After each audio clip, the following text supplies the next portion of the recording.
آپ کو جیسے پتہ ہے پاکستان میں صرف الیکشن میں ایک دن یہاں پر رہ گیا ہے، اور ایک دن کے بعد پاکستان میں نئے الیکشن ہونے ہیں، نئے پارلیمنٹ اگر نئی پارلیمنٹ آنی ہے، نئے وزیر اعظم جو ہیں ان کا الیکشن ہونے، اور بڑے انتہائی کنٹروورشل یہ حالات میں ہو رہے ہیں۔ پوری دنیا کی آنکھیں جو ہیں وہ پاکستان پر یہ اس وقت آ کر لگی ہوئی ہیں، اور ابھی یہ پتہ چلا کہ دنیا کے خود کوئی تقریباً 64 کنٹریز میں اس سال جو ہے نا یہاں پر الیکشن ہو رہے ہیں، اور سب سے پہلا الیکشن جو ہے وہ پاکستان میں ہو رہا ہے۔ اور جیسے پاکستان کی اپنی پوری دنیا میں اہمیت ہے، تو ہر طرف سے ہم دیکھ رہے ہیں کہ اس پر تبصرے، اس پر یہ پریڈکشنز، یہ مختلف ممالک کے یہ تھنک ٹینکس ہوں، نیوز پیپرز ہوں یا کیپٹل جو ہوں، وہ سب کا جو فوکس اس وقت اگلے 2-4 دنوں میں ہم دیکھیں گے پاکستان رہے گا، اسپیشلی جمعرات والے الیکشن ہیں کہ کس پارٹی کو یہاں پر یہ ان کو میجارٹی ملتی ہے، اور وزیر اعظم عمران خان صاحب جو تھے سابق وزیر اعظم، ان کا کیا فیوچر ہے، اور جو سابق وزیر اعظم نواز شریف صاحب ہے ان کی کیا قسمت جو ہے تو وہ کھلنے والے، تو اس پر بڑے انتہائی آپ کہہ سکتے ہیں انٹرسٹنگ قسم کے ویری تھاٹ پرووکنگ کچھ آرٹیکلز ہیں، کچھ ریسرچ اسٹڈیز جو ہیں وہ شائع ہوئی ہیں، وہ آپ کے ساتھ شیئر کرتے ہیں، اور کچھ رپورٹس جو ہیں وہ بھی سامنے آ رہے ہیں، کوئی انٹرنیشنل اگر نیوز پیپر جو ہیں، میگزین جو ہیں، ان کی جو ریڈنگز ہیں وہ بڑی انٹرسٹنگ میں پڑھ رہا تھا، آپ کی بھی آنکھ سے گزری ہوں گی کہ وہ جو تھنک ٹینک ہے ان کا برٹن کا تھنک ٹینک، روسی کہتے ہیں اس کو، ویری امپورٹنٹ، ان کا رائل انسٹیٹیوٹ ان کا ہے، اور جہاں پہ بڑے بڑے لوگ جو ہیں وہ جاتے ہیں، ریسرچ اسٹڈیز وہاں کنڈکٹ کی جاتی ہیں، انہوں نے ایک پاکستان میں بڑی کمپریہنسو رپورٹ چھاپی ہے۔ ایسے ہم نے گارڈین کے حوالے سے دیکھا کہ انہوں نے کچھ اپنے تبصرے اور انالیسز انہوں نے کیے ہیں، اور وہ کیوں وہ یہ دیکھ رہے ہیں کہ نواز شریف صاحب جو ہیں وہ پاکستان کے چوتھی دفعہ وزیر اعظم بننے کے لیے آ رہے ہیں، اور ویسٹرن پریس جو ہے وہ نواز شریف صاحب کو عمران خان صاحب کی نسبت کیوں بہتر آپشن سمجھ رہے ہیں، حالانکہ پاکستان کے لوگ تو آپ کو پتہ ہے وہ بالکل مطلب 180 کے درجے پہ وہ ڈفرینٹلی سوچ رہے ہیں، کہ وہ کہتے ہیں عمران خان صاحب جو ہیں وہ لوگوں کے دلوں میں رہتے ہیں، اور یہ جو ہیں نواز شریف صاحب کو اس وقت وہ دنیا کے مختلف ممالک ہیں وہ چاہتے ہیں، وہ عمران خان صاحب کو نہیں دیکھنا چاہتے کہ وہ پاکستان کے دوبارہ وزیر اعظم بنے۔ So very interesting and very مطلب ڈیلیکیٹ سچویشن ہے کہ آن گراؤنڈ کچھ اور کوئی ہمیں سچویشن نظر آ رہی ہے، اور دنیا جو پاکستان کے ساتھ ڈیل کرنا ہے جنہوں نے، ان کی پرائرٹیز کیا ہیں۔ سو اس پہ بڑی ایک تھوڑی سی بات چیت کرتے ہیں کہ اگین نواز شریف صاحب کو جو لایا جا رہا ہے یا جو آ رہے ہیں اس کے پیچھے کیا کمپلشنز ہیں، اور پریس، انٹرنیشنل پریس کی کیا پریڈکشنز ہے کہ نواز شریف صاحب اور فوج جو ہے وہ کتنے عرصے کے لیے چل سکیں گے، اس پہ بات کرتے ہیں۔ ساتھ میں ہم نے یہ دیکھا بشرا بی بی صاحبہ جو انہوں نے بڑا ایک بولڈ ایک سٹیپ لیا ہے، اور انہوں نے خود کو اس اڈیالہ جیل سے بنی گالا جو ان کو یہ شفٹ کیا گیا ہے، تو ایک طرح سے اسلام آباد ہائی کورٹ میں انہوں نے پٹیشن دائر کی ہے کہ مجھے دوبارہ وہاں اڈیالہ جیل جو ہے وہاں پر بھیجا جائے، کیونکہ بہت بڑا یہاں اسٹرانگ قسم کا آپ نے دیکھا ہوگا پروپیگنڈا بھی ہو رہا تھا، اور خبریں بھی آ رہی تھیں، سٹوریز بھی آ رہی تھیں، اور ان کے مخالفین یہ کہنا شروع ہو گیا تھا کہ یہ دیکھیں کہ لوگوں کے مائیں بہنیں جو ہیں وہ تو جیلوں میں پڑی سڑ رہی ہیں، اور ان کی اپنی جو ان کی مسز ہے یہ خان صاحب کی، جب اس کو سزا ہوئی ہے تو پریولیج اور ایلیٹ کلاس ہیں ان کو بنی گالا بھیجا گیا، جس پر ان کا یہ کہنا تھا ان کا بشرا صاحبہ کہ جناب کہ یہ سارا کچھ پی ٹی اے کے لوگوں کو ڈیمورلائز کرنے کے لیے کیا جا رہا ہے، میں نے تو کوئی ایسی اپلیکیشن نہیں ڈالی، اور اب اس لیے انہوں نے وہاں پہ باقاعدہ ان کو اپروچ کیا ہے ہائی کورٹ کو کہ آپ آرڈر کریں۔ No that's a very unique thing, یہ پہلے کبھی نہیں ہوا کہ کسی کو گھر پر بند کیا جائے تو وہ بندہ جو ہے وہ خود جائے عدالت میں کہ جناب مجھے آپ جیل میں رکھیں۔ سو اگر وہ جیل میں وہ ٹرانسفر ہوتی ہیں، شفٹ ہوتی ہیں، تو جو اس پی ٹی اے کے ورکر ڈیمورلائز ہے کسی حد تک کہ جناب یہ دیکھیں کہ خان صاحب کی شاید کوئی ڈیل ہوگی ہے یا ان کے سپاؤس کے ساتھ کچھ معاملات طے ہو گئے، تو وہ تھوڑا سا دوبارہ کھڑا ہو جائے گا، اور بشرا صاحب بھی کہہ سکیں گے کل کو کہ جناب میں نے بھی دیکھیں جو سزا ہوئی تھی تو میں نے کوئی فیور یہ لینے کی بجائے، گھر پر رہنے کی بجائے میں نے بھی عام قیدیوں کی طرح جیل میں رہنے کو ترجیح دی تھی۔ سو وہ ایک علیحدہ چیز ہے۔ دوسری طرف ہم دیکھ رہے ہیں علیمہ خان صاحب ہیں، ان کے 2 کیسز ہیں ایف آئی اے کے، اور اس پہ ان کو ضمانت ان کو دے دی گئی، لیکن میرا یہ خیال ہے کہ آنے والے دنوں میں علیمہ خان صاحبہ جو ہیں اب ان پر بھی جو کیسز تھے، مقدمات تھے، وہ بھی ٹرائل ان کا بھی آپ دیکھیں گے شروع ہونا، آپ کو شروع ہوتے نظر آئیں گے۔ ان کی ایک اور بہن ہے، ان پہ کچھ کیسز تھے، پلس ان کی کوئی انہوں نے چوبارہ لیا والی تحصیل میں زمینیں خریدی تھی، اینٹی کرپشن نے بہت پہلے ایک کیس کیا تھا، وہ کیس جو ہے اب وہ بھی فاسٹ پیسڈ ہونا شروع ہو جائیں گے۔ پہلے فوکس جو تھا وہ عمران خان صاحب تھے فوکس، اب ان کو ڈیل اور ہینڈل کرنے کے بعد اب میرا خیال ہے رخ جو ہے نا ادھر ادھر ان کے دوسرے جو قریبی عزیز اور رشتہ دار ہیں ان کی طرف ہونا شروع ہو جائے گا۔ پلس ہم یہ سن رہے ہیں کہ 9 مئی کے حوالے سے جو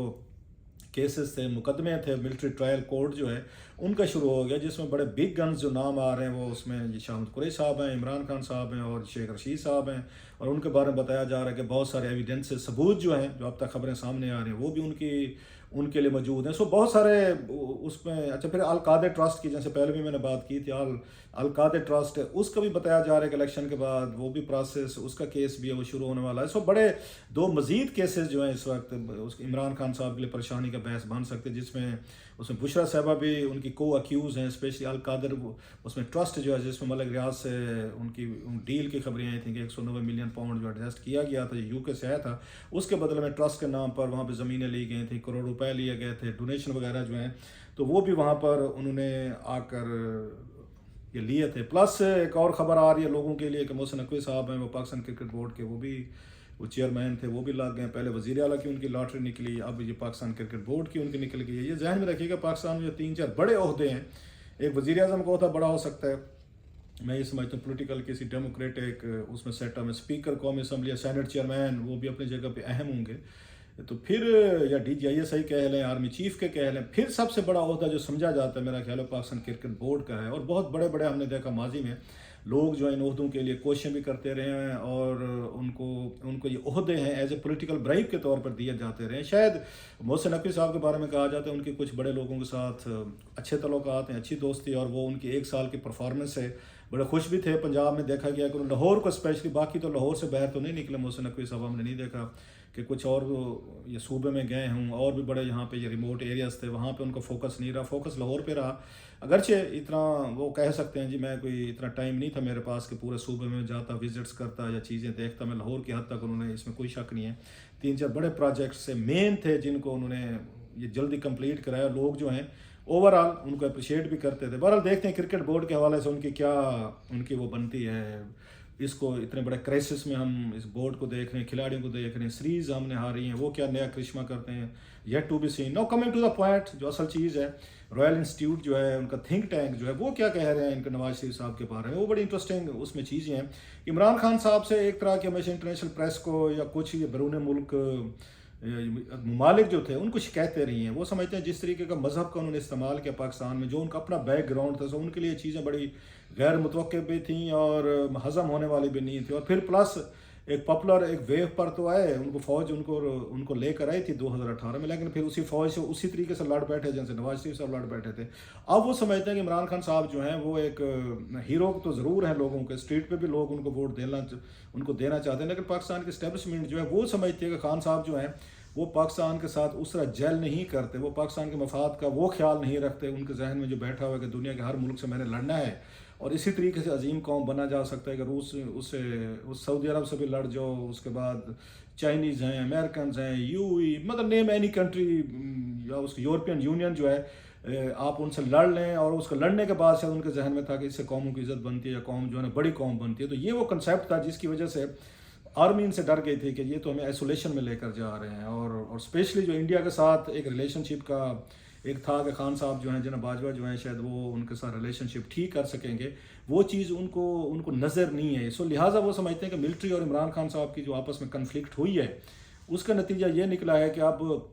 فوج جو ہے نہ چاہتے ہوئے بھی وہ ان کو نواز شریف صاحب کو واپس لانے پر وہ مجبور ہو رہی ہے کہ آپشن کوئی نہیں رہا. اور یہی وجہ ہے کہ نواز شریف صاحب کو بھی پتہ ہے کہ فوج کے پاس اس وقت کوئی آپشن نہیں ہے, عمران خان صاحب کے ساتھ ڈائریکٹ ان کی کنفلکٹ ہے اور کوئی ان کو سلوشن نظر نہیں آ رہا, وہ ان کے ساتھ ہاتھ نہیں ملا سکتے. سو بچا کر جو اس وقت بارگیننگ پاور ہے, جو ان کے پاس یہ کلاؤڈ ہے اپنی ٹرمز پہ وہ چیزیں کرنے کا, وہ نواز شریف صاحب کے پاس ہے. اور اگر آپ ان کو دیکھیں, گارڈین کی رپورٹس دیکھیں, یا آپ ان کے رائل ان کا تھنک ٹینک کی ان کی رپورٹس دیکھیں, تو ذہنی طور پر انٹرنیشنل آڈینس یا میڈیا جو ہے نا وہ تیار ہے کہ نواز شریف جو ہیں وہ ملک کے چوتھی دفعہ وہ وزیر اعظم آ رہے ہیں, اور وہ سمجھتے ہیں کہ ان کے پاس ایک ڈیولپمنٹ کا یا ایک اوور آل ان کی تقریریں پچھلے دنوں اگر آپ جلسے جلوسوں میں سنیں تو ان کے پاس ڈیولپمنٹ کا ایجنڈا ہے. وہ وہیں سے موٹر ویز, وہی سڑکیں اور دیگر چیزیں, ایشو اکنامک ریوائول کی بات کرتے ہیں. اور اس کے اگینسٹ وہ کہتے ہیں خان صاحب جو تھے وہ شاید ان کا فوکس جو تھا زیادہ وہ اپنے مخالفین کو جیلوں میں ڈالنے پہ, نیب پہ, میڈیا پہ کریک ڈاؤن اور وہ ساری چیزیں وہ ہو رہی تھیں, جس کا نتیجہ بعد میں ہم نے دیکھا 9 مئی کی شکل میں نکلا. سو ایک اور جو چیز بڑی اس میں اہم ہے کہ جو ان کو سپورٹ ہے اس وقت, کیا جو نئی حکومت آ رہی ہے ان کی نواز شریف صاحب کی, ٹھیک ہے ملٹری کی سپورٹ تو ہوگی ان کے پاس, انٹرنیشنل سپورٹ بھی ہوگی, لیکن کیا لوگوں کی سپورٹ بھی ہوگی؟ یہ کہ اگر جن حالات میں الیکشنز ہو رہے ہیں ان کی کریڈیبلٹی کے سب سے بڑے کوسچنز ہوں گے. کیا وہ ہائی مارل گراؤنڈ جو ہیں نواز شریف صاحب پارلیمنٹ میں یا حکومت میں وہ رکھ سکیں گے، جن کی بنیاد پہ انہوں نے بڑے بڑے فیصلے کرنے ہیں؟ یا اس وقت جو پاکستان کو ضرورت ہے ایک اس پولیٹیکل اس کی اسٹیبلٹی کی، اکنامک ریوائول کی سب سے بڑی، اگرچہ اس کے سائنز ہمیں نظر آنا شروع ہو گئے کہ IMF کے ساتھ ان کی اچھی ایک انڈرسٹینڈنگ ہو گئی. اس کے بعد بلومبرگ کی طرف سے رپورٹس ہم دیکھ رہے تھے، وہ بھی پازیٹیو انڈیکیٹرز وہ بتا رہے تھے کہ شاید ان کے آنے سے انٹرنیشنل یہ لیول پہ جو سپورٹ ہے وہ ان کو ملنا شروع ہو جائے گی، جو عمران خان صاحب کے دور میں بند کر دی گئی تھی یا پیچھے ہٹا دی گئی تھی. خان صاحب نے خیر خود بھی جنوری فروری 2022 میں انہوں نے IMF کے ساتھ جو ڈیل جو تھی اس کو خود ڈیریل کیا تھا. حالانکہ وہ ڈیل اگر چلنے دیتے تو شاید، میرا خیال ہے، آپ لوگوں کی اپنی ایک انڈرسٹینڈنگ ہوگی، تو پاکستان کا اتنا بڑا اکنامک اس میں میس نہ آتا. اور یہی وجہ تھی، شیخ رشید صاحب نے کہا تھا کہ عمران خان صاحب جو نا برودی سرنگیں بچھا کر رہے ہیں. اور پھر بعد میں شوکت ترین صاحب نے ٹیلی فون کرتے پائے گئے تھے کہ IMF کی ڈیل نہیں ہونے دینی. وجہ یہی تھی کہ IMF کی ڈیل سے آپ کو روپیز جو ہے نا وہ آپ کا ایک جگہ پہ قائم رہتا ہے. 155-160 کے درمیان اس روپیز چل رہا تھا جب IMF کی ڈیل توڑی گئی تھی. بعد میں 188 تک گیا اور 182 تک جب یہ عمران خان صاحب کو ہٹایا گیا تھا اس وقت تک آ چکا تھا. 20-22 روپے اس وقت بڑے. اور پھر کیونکہ شہباز شریف کے آنے کے بعد اسحاق ڈار صاحب نے انہوں نے آ کے مفتاح اسماعیل صاحب کی جو ڈیل تھی اس پہ انہوں نے سائن ان کو نہیں کرنے دیا، ان کو ہٹا کے پھر اور 6 مہینے لے گئے. اگلا جو پیریڈ تھا 182 سے 340 تک جو لے گئے تھے وہ ڈار صاحب کی کرامات تھیں. اگر وہ جلدی ڈیل سائن کر لیتے اس تک ستمبر 2022 تک تو شاید یہ پاکستانی روپیز جو ہے نا 220 اور 210 کے درمیان کھڑے رہنا تھا. تو پہلے اگر عمران خان صاحب نے اور شوکت ترین نے اگر انہوں نے یہ ہم پہ یا پاکستان پہ یا پاکستانی اس پہ اکانومی پہ انہوں نے رحم نہیں کیا، بدلہ لیا انہوں نے کہ جناب ہمیں ہٹا رہے ہیں تو پھر یہ اپنا حشر دیکھیے گا. تو پھر ہم نے دیکھا کہ اسحاق ڈار صاحب جو ہے لندن میں ان سے بھی صبر نہیں ہوا، وہ بھی چل پڑے وہاں سے اور مفتاح اسماعیل کو ہٹا کے انہیں ستمبر میں جو ڈیل کرنے تھے الٹا انہوں نے تڑیاں لگانا شروع کر دی تھی IMF کو، جناب کہ آپ کون ہوتے ہیں ہمیں بتانے والے. نتیجہ یہ نکلا ڈالر جو ہے 340 تک گیا. اب یہ ساری چیزیں اب آپ نے ریورس کرنی ہے اور لگتا یہ ہے کہ سارے ممالک جو ہیں، چائنا ہو، اس میں برٹن ہو، امریکنز ہوں، سعودیز ہوں، UAE ہوں، جو بڑا رول ہے جن کا پاکستان میں بڑے حوالوں سے، وہ اس بات پہ اب ایک طرح کا بینک کر رہے ہیں جس میں پاکستان آرمی کی سپورٹ بھی انہیں ملی ہوئی ہے کہ نواز شریف کو واپس لائیں اور انہی کے ذریعے پاکستان کو آپ چلانے کی کوشش کریں. اب یہ دیکھنا ہے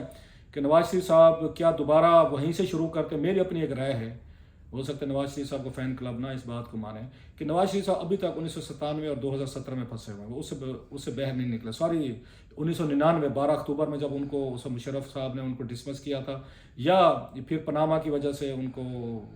ڈسمس کر کے جیل میں ڈالا گیا. ابھی بھی ان کی تقریروں میں دیکھیں تو وہی باتیں ملتی ہیں. تو لہٰذا جو سب سے بڑا چیلنج ہے اس کے لیے نواز شریف صاحب کے لیے کہ خود اس ہینگ اوور سے نکلنا، وہ اس 1999 اور 2017 سے باہر نکلیں، جو مجھے مشکل لگ رہا ہے. لیکن ایک بڑا بگ چیلنج ہے ان کے پاس، اسپیشلی جو انڈیا کے ساتھ ریلیشن شپ ہیں وہ ٹھیک کرنے ہیں. بہت سارے دنیا کے ملک چاہتے ہیں، سعودیز ہیں، UAE ہے، اور باقی دنیا چاہتی ہے کہ انڈیا کے ساتھ ریلیشن شپ ٹھیک ہو. وہ سمجھتے ہیں نواز شریف صاحب ٹھیک کر سکتے ہیں مودی صاحب کے ساتھ مل کے، مودی صاحب کے ساتھ اچھا ان کا ورکنگ ریلیشن شپ تھا. لیکن دوسری طرف ہم یہ دیکھتے ہیں کہ فوج کے سپہ سالار جو ہیں انہوں نے بھی پچھلے دنوں کوئی انڈیا کے حوالے سے جو باتیں کی ہیں. اب دیکھتے ہیں کہ نواز شریف صاحب ان کو کیسے بیلنس کرتے ہیں، فوج کے ساتھ کیا ریلیشن